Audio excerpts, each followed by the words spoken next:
Hello, first graders. Let's read chapter 8 together of The Mouse and the Motorcycle. We just finished chapter 7, which was a pretty bad thing, I guess, a pretty bad one. Ralph lost the motorcycle and he got trapped in the laundry. Now he doesn't have it anymore to give it back to Keith. We're going to read chapter 8, which is called A Family Reunion. We're going to find out what happens. Oh, Ralph had just fallen asleep when we ended. The next thing Ralph knew, his mother was shaking him by the shoulder. "Wake up!" she said. "Ralph, wake up! Room service has brought us another meal!" Room service? Ralph rubbed his eyes, not believing what he had heard. Room service has brought our dinner? Yes, a real feast! A whole blueberry muffin and a chocolate chip cookie, said Ralph's mother. Get up, we are having a family reunion! It all came back to Ralph. Oh, room service, he said, understanding at last. You mean the boy, Keith. He's room service to me. Ralph's mother sounded happy and carefree. Ralph sat up. Already, his aunts and uncles and many squeaky cousins were arriving by the secret paths in the space between the walls. It was a long time since anyone had had enough food for a family reunion. There was rejoicing in the mouse nest for everyone but Ralph. He was thinking of the motorcycle he had lost and the promise he had broken. He had a dull, heavy feeling in the pit of his stomach, and he did not feel like celebrating. Why, there's Ralph! Squeaked his Aunt Sissy, who thought she was better than the rest of the family because she lived in the bridal suite, where she led her relatives to believe riches of rice fell to the carpet when the bride took off her hat and the groom shook out his coat. The rest of the family knew Aunt Sissy was not as grand as she pretended to be because very few brides and grooms came to the hotel these days. My, how you've grown! Ralph never knew what to say when people told him how he had grown. Well, well, if it isn't Ralph, said Uncle Lester, who had a nest inside the wall of the housekeeper's office where the maids dropped donut crumbs every morning at 10 o'clock when they had their coffee. What's this I hear about you riding up and down the halls on a motorcycle? Uncle Lester had a way of saying the wrong thing at the wrong time. My land, a motorcycle, said old Aunt Dorothy. Isn't that pretty dangerous? Wouldn't mind riding one myself if I were a few years younger, said Uncle Lester. All the little cousins came crowding around Ralph. Show us your motorcycle, they squeaked. We want to ride it. Come on, give us a ride on your motorcycle, Ralph. Huh, Ralph? Come on, Ralph, please. Ralph knew he was expected to be polite to all his relatives, even the squeaky little cousins.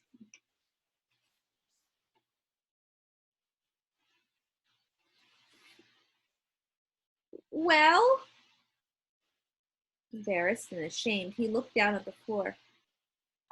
I lost the motorcycle in a pile of sheets and pillowcases.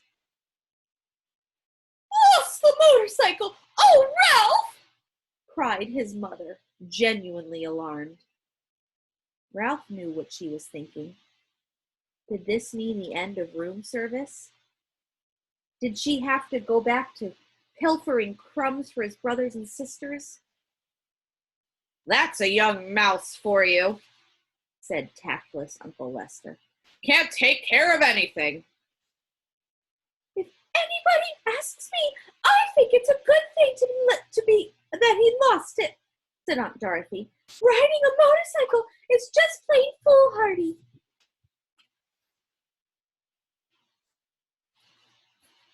All the little cousins looked disappointed and sulky. I don't think he ever had a motorcycle, said one. I bet he just made it up, said another, and the rest agreed. Ralph felt terrible. The family reunion swirled on around him. The muffin and cookie were divided. Cousins fought over the blueberries. Uncles, usually overweight uncles, asked for second helpings. Everyone talked at once. The little cousins finished their dinner and went racing around the mouse nest. The aunts and uncles raised their voices to be heard above the racket the children made. Suddenly, there came from the knothole a noise that drowned out the squeaks and squeals of young mice at play. Shh! Not a mouse moved. They looked at one another, too terrified to speak. Psst! Hey, Ralph, come on out, whispered Keith at the entrance of the mouse nest. Ralph's mother gave him a little shove, but no one spoke. With heavy feet, Ralph walked to the knothole, but he did not go out into room 215. What do you want? He asked. You and your family better be quiet in there or my mother will hear you. You know how she is about mice, Keith said. I don't know why people say things are as quiet as a mouse. You sound like a pretty noisy bunch to me. Behind Ralph, his relatives began to tiptoe quietly around, away to their own houses, or their own homes, leaving his mother to do all the cleaning up.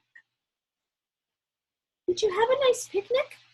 Ralph asked, dreading what he must tell the boy. Yes, we saw an old mining town with a real jail with bars on the windows. Keith reached into his pocket and pulled out something curved and hard and white, with a rubber band fastened to it with a piece of Scotch tape. I brought you a present, he said. Come on out. Puzzled and curious, Ralph squeezed through the knothole. What is it? He asked. Whatever the object was, he had never seen anything like it. Half a ping pong ball I found down in the game room, said Keith. See? I padded the inside with thistle down and anchored the rubber band to the top with Scotch tape. Can you picture it? It's half of a ball, and it has a rubber band on it and padding inside the ball. What for? Ralph still did not understand. A crash helmet for you. Keith set the half ping pong ball on Ralph's head and slipped the rubber band carefully around his whiskers until it rested under his chin. There, that's just right. You need it big so there will be plenty of room for your ears. When you ride a motorcycle, you need a crash helmet.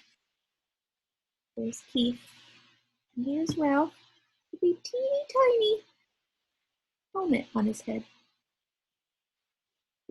Oh, that makes it even worse. Now Keith needing a helmet.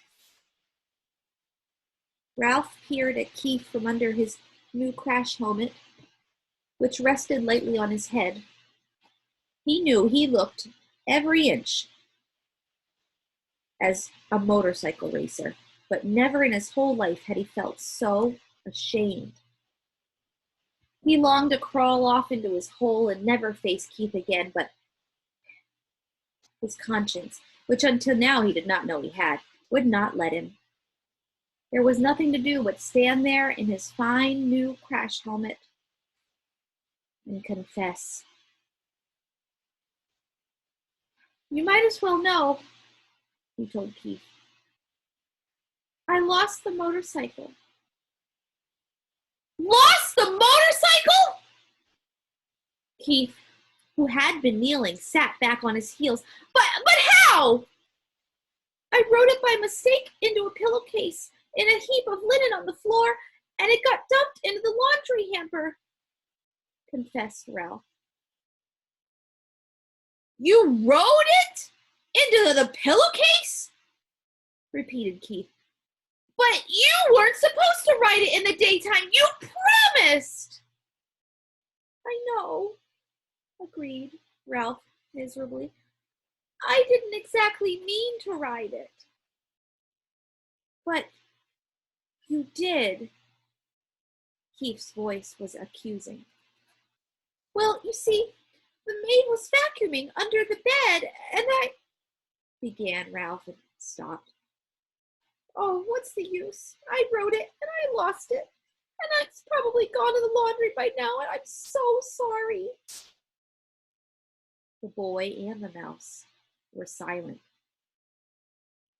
Both were thinking about the little motorcycle with its clean lines and a pair of shining chromium exhaust pipes. That motorcycle was my very most favorite of all my cars, said Keith. I saved my allowance and bought it myself. Ralph hung his head in his crash helmet. There was nothing more he could say. It was a terrible thing he had done. I guess I should have known you weren't old enough to be trusted with a motorcycle, said Keith. The boy could not have said anything that would hurt Ralph more.